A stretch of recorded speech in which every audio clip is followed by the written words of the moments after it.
Something about this situation just doesn't add up. Not because of what's happening on the field, but because of what's not being said off of it. Every week, the questions get more direct. Every week, the spotlight on Shedeur Sanders gets brighter. And every week, Kevin Stefanski finds a way to talk around him without ever fully talking about him. That silence, fans are starting to hear it loud and clear. Because when a rookie quarterback shows up already calm, already confident, already processing the game like he's been here for years, you expect the head coach to acknowledge it. Not with hype, not with over-the-top praise, just with honesty. But instead, what fans keep getting is the same polished coach speak. All our rookies, development plans, structure, safe phrases that sound fine on the surface but feel empty when you listen closely. And people are listening closely now. The strange part is that nobody is asking Kevin Stefanski to crown Shedeur the face of the franchise after a handful of practices. That's not what this is about.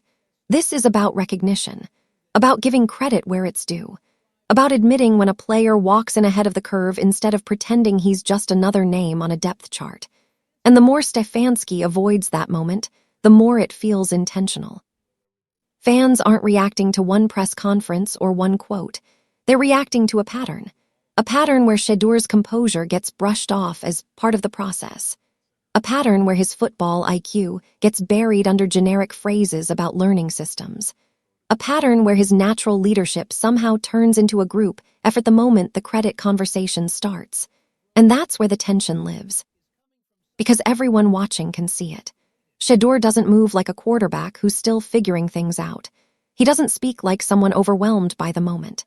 He doesn't play like a guy who just unlocked something in a few weeks. He plays like someone who's been preparing for this his entire life. And when the head coach refuses to say that out loud, it creates a gap between reality and the narrative being pushed. That gap is what's making fans uneasy. Not angry, not impatient. Uneasy. It feels like there's a story being carefully managed instead of honestly told. Like credit is being rationed. Like the spotlight is being redirected instead of shared. And in today's NFL, fans can smell that from a mile away. This isn't about disrespect. It's about truth. And right now, the truth feels like the one thing missing from the conversation. Because when a coach keeps circling the same safe answers while avoiding the obvious, people start asking why. What's the hesitation? What's being protected? And what happens when the player keeps proving the point every single week anyway? Because if this continues, the silence won't just be noticeable. It'll be impossible to ignore. And that's when the story really begins. If you enjoyed this breakdown and want to stay locked in on all the latest NFL drama, make sure you hit that like button. It helps the video reach more people who love this content just like you. And if you're new here, subscribe to the channel and turn on notifications so you never miss another update, reaction, or storyline as it unfolds in real time. I also want to hear from you in the comments. What do you think about Shedeur Sanders' performance and the Browns' collapse? Drop your thoughts below and let's talk about it. And don't forget to share this video with friends who follow the NFL. Your support truly keeps the channel moving forward. Once you notice it, you can't unsee it. Every press conference follows the same rhythm. The question shifts toward Shedeur Sanders, the room leans in, and Kevin Stefanski responds with language so carefully chosen it almost feels rehearsed. Not rehearsed in a dishonest way, but in a guarded one. The kind of answers designed to say something without actually saying anything at all. It always starts the same. Instead of addressing Shedeur directly, Stefanski widens the frame. All our rookies, our entire young class. In one sentence, the focus disappears. Shedeur's name becomes just another piece of a larger group, even when the question is clearly about him. On the surface, it sounds fair, inclusive, professional, but to fans, it feels like a deliberate blur. Then come the familiar phrases: development plan, technique, footwork, structure. These words show up again and again, no matter how specific the question is. Ask about processing speed and the answer turns into scheme. Ask about leadership and it becomes preparation. Ask about confidence and suddenly it's about meetings and reps. It's not that any of this is wrong. It's that none of it actually explains what people are seeing. What makes the pattern stand out is how consistent it is. There's no moment where Stefanski pauses and says, "This kid is different." No acknowledgement that Shedeur walked in with something you can't install or teach in a few weeks. Instead, every sign of growth gets folded neatly into a system the Browns are supposedly building around him. The message becomes subtle but clear. Whatever progress you're seeing, it's part of the plan. Fans pick up on that immediately. They're not asking for hype or headlines. They're asking for honesty. They know the difference between development and arrival. They've watched quarterbacks who needed years to settle in, and they've watched the rare ones who just get it from day one. And when Stefanski refuses to separate Shedeur from the pack, it feels less like humility and more like avoidance. The most telling part is what never shows up in these answers. There's no talk of instincts, no mention of how quickly Shedeur sees the field, no acknowledgement of how comfortable he looks when plays break down. Those things don't fit neatly into a coach-controlled narrative, so they get left out. Instead, everything circles back to what can be diagrammed on a whiteboard. Over time, that approach starts to feel less neutral and more intentional, like a quiet effort to keep the spotlight evenly spread, even when one player is clearly drawing it naturally. And that's why fans aren't just reacting to individual quotes. They're reacting to the pattern behind them. Because when the same questions keep getting the same safe answers, people start wondering what being avoided. And the more Kevin Stefanski sticks to that script, the clearer it becomes that this isn't just about protecting a rookie. It's about controlling the story. There's a word that carries more weight in a locker room than almost any stat or highlight ever could. Special. Coaches don't use it lightly, and some avoid it altogether. Not because they don't see the talent, but because once you say it out loud, you lose control of where the conversation goes next. And that hesitation is at the center of why situations like this feel so tense. In coaching culture, especially at the highest level, control is everything. Systems matter. Structure matters. The idea that no player is bigger than the program gets drilled in from day one. When a coach publicly labels a young quarterback as special, it shifts that balance. Suddenly, the system isn't the star anymore. The player is. And for some coaches, that's a line they're not eager to cross. There's also a belief that praise creates pressure. Say too much too early and expectations explode. Every mistake becomes magnified. Every off day turns into a storyline. So coaches often default to neutral language, even when the talent in front of them is obvious. They tell themselves they're protecting the player, keeping the noise down, letting things develop naturally. And sometimes that's true. But there's another layer to it that fans rarely hear discussed. When a quarterback is labeled special, it subtly reframes the origin story. It suggests that what you're seeing didn't come from a playbook or a weekly install. It came from somewhere deeper, years of preparation, innate feel, a mindset that can't be coached. And once that idea enters the public conversation, the coach's role shifts from creator to caretaker. Some fans believe that's where the discomfort really lives. If a quarterback arrives already ahead of schedule, already operating at a high level, it challenges the narrative that development is happening primarily inside the building. It suggests the foundation was laid long before the first meeting room introduction. And for a coach whose identity is tied to building and refining players, that can feel like a loss of ownership. It's important to be clear here. This doesn't mean coaches are jealous or insecure or intentionally dishonest. More often than not, it's about philosophy, a deep-rooted belief that credit should be collective, not individual.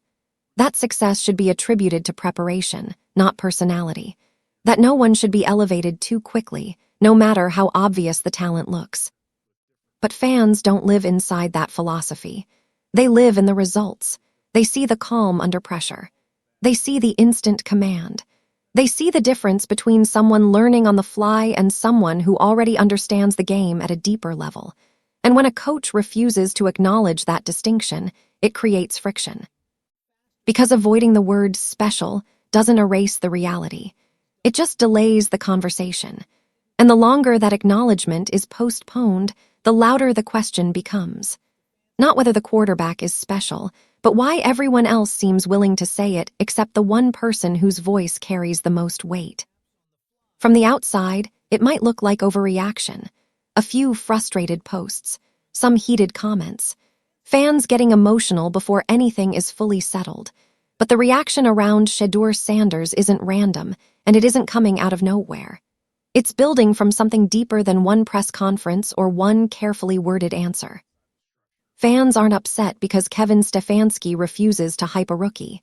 Most of them actually respect restraint. They understand the danger of putting too much on a young quarterback too soon.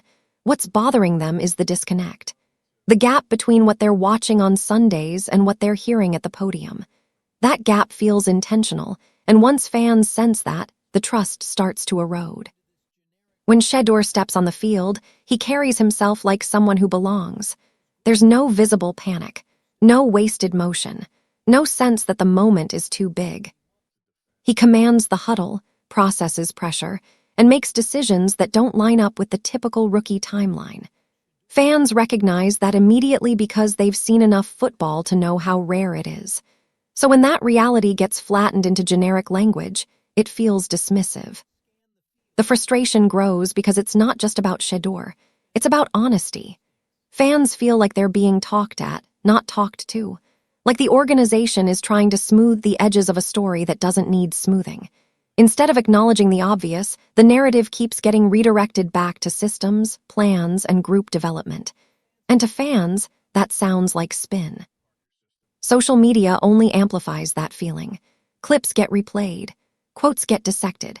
Patterns become impossible to ignore. Each time Stefanski groups Shedeur in with all our rookies, it lands as another missed opportunity to simply tell the truth. Not a flashy truth, just a straightforward one. And the more those moments stack up, the more fans feel like the quarterback is being intentionally minimized. There's also a protective instinct at play. Fans see Shedeur as someone who earned his spot through years of work, not overnight hype. They've watched him handle criticism, pressure, and expectations long before he ever reached this level. So when it feels like that journey is being quietly brushed aside, fans react. Not out of blind loyalty, but out of respect for the grind they believe built him. That's why the reaction carries so much emotion. It's not about wanting credit stolen or headlines rewritten. It's about acknowledgement, about letting the story be told honestly instead of filtered. Fans don't want the coach to step aside. They want him to meet reality where it is. Because when fans feel like they're seeing the truth more clearly than the people in charge, frustration turns into noise. And that noise isn't going away. It's getting louder with every game, every answer, and every moment where the obvious goes unspoken. It was a small moment, almost easy to miss if you weren't paying attention. One of those answers that sounds routine on the surface but carries weight underneath. When Kevin Stefanski finally addressed Shedeur Sanders' ability to make plays off schedule, it felt like the truth briefly slipped through the cracks. Not shouted, not emphasized, just acknowledged enough for people to catch it. Stefanski admitted that making plays when the structure breaks down is rare. He said it himself, a trait not many quarterbacks possess, and for a split second, it sounded like the long-awaited recognition fans had been waiting for. The kind that confirms what they've been seeing all along. But almost immediately, the answer pivoted. The focus shifted back to rhythm, timing, and staying within the offense. The admission was there, but it was quickly wrapped in qualifiers. That quick pivot is what stood out, because off-schedule ability isn't a small detail you gloss over. It's one of the hardest things to teach and one of the easiest things to spot. When protection collapses, when routes don't develop, when the chalkboard version of the play disappears, most quarterbacks panic. They rush, they force throws, they freeze. Shedeur doesn't. He resets, scans, and makes decisions that feel calm in the middle of chaos. That's not random. That's instinct. Fans know this because they've watched him do it over and over again, long before he ever put on a Browns jersey. This isn't something that showed up because a coach encouraged it or designed around it. It's a skill built through repetition, pressure, and experience. The kind that comes from years of playing football where things rarely go perfectly. And that's why the admission mattered so much. By acknowledging how rare that trait is, Stefanski unintentionally separated Shedeur from the generic quarterback conversation he usually keeps him in. He confirmed that what Shedeur does when plays break down isn't normal. It's not something you can install during the week. And once that truth is out there, it's hard to pull it back. But instead of leaning into that reality, the conversation quickly retreated to safer ground. Structure, balance, making things easier. All valid concepts, but none of them explain why Shedeur thrives when none of those things exist. The system didn't save him in those moments. He saved the system. That's what fans heard in between the lines. Not arrogance, not rebellion, just clarity. Shedeur's best moments don't come from perfect execution. They come from adaptation, from reading the field when the plan falls apart. And when a coach acknowledges that, even briefly, it reshapes the entire narrative. Because once you admit a player can operate when the chalk runs out, you admit something else too. That not everything is coming from the scheme. Some of it is coming from the quarterback himself, and no amount of careful wording can put that back in the bottle. This is where the conversation stops being about one quarterback and turns into something much bigger. Every franchise eventually reaches this crossroads. Do you force the player to fully conform to the system, or do you allow the system to evolve around the player? On paper, the answer sounds simple. In reality, it defines eras. The traditional NFL model has always leaned one way. Systems come first. Playbooks are sacred. Quarterbacks are expected to fit the structure, not bend it. If a player struggles, the assumption is that he hasn't mastered the scheme yet. This approach works when the talent is interchangeable, but it starts to crack when the quarterback is anything but ordinary. Modern football has quietly flipped that equation. The most successful offenses today aren't rigid. They're responsive. They're built around what the quarterback does best, not what the whiteboard looks like in February. Movement, improvisation, off-platform throws, situational awareness. These aren't luxuries anymore. They're necessities. And teams that ignore that reality usually learn the hard way. That's why the tension around Shedeur Sanders feels so familiar.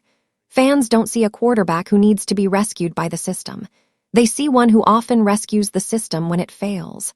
When protection breaks down, when timing is off, when the play dissolves, Shedeur doesn't wait for structure to save him. He creates solutions in real time. That's not something a rigid system accounts for easily. The concern isn't that the Browns have a system. Every team needs one.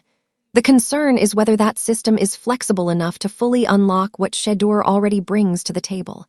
Fans worry they're watching a talent being managed instead of maximized. Not out of malice, but out of philosophy. This is where coaches face the hardest adjustment. Letting the system adapt can feel like giving something up. Control, predictability, ownership. But the teams that make that leap don't lose identity. They gain efficiency. They stop asking their quarterback to be something he's not and start asking how the offense can meet him where he is. Shedeur represents that challenge perfectly. He doesn't need to abandon structure to succeed, but he also doesn't thrive in a box.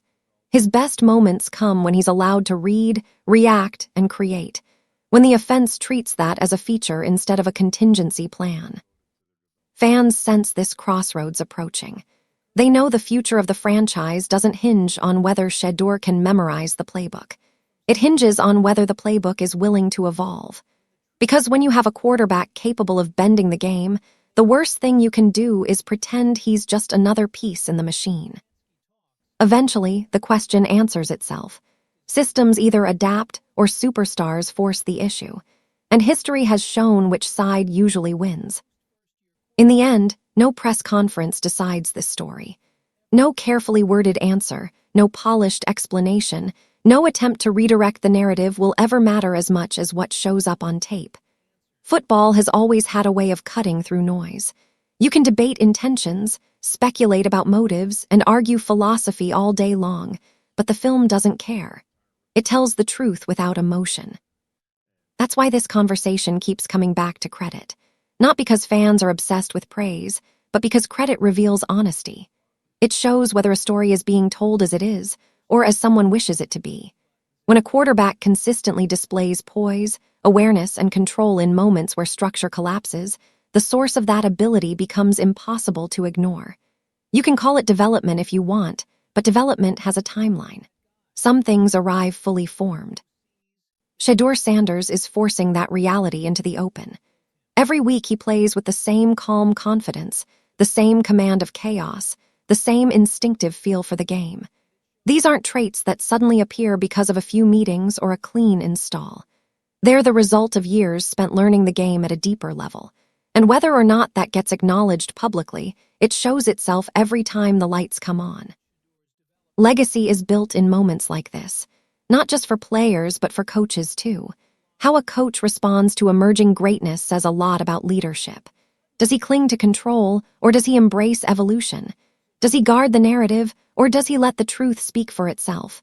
These choices don't show up in box scores, but they shape how eras are remembered. Fans aren't asking for anyone to step aside. They're asking for alignment, for the words to match the reality they're watching, for the story being told from the podium to reflect what's unfolding on the field. When that alignment is missing, people notice, and they fill in the gaps themselves. Eventually, this debate resolves the same way most football debates do, through consistency, through performance, through repetition. If Shedeur continues to do what he's been doing, the conversation won't need prompting anymore. The acknowledgement will become unavoidable. Because in football, credit can be delayed, but it can't be denied forever.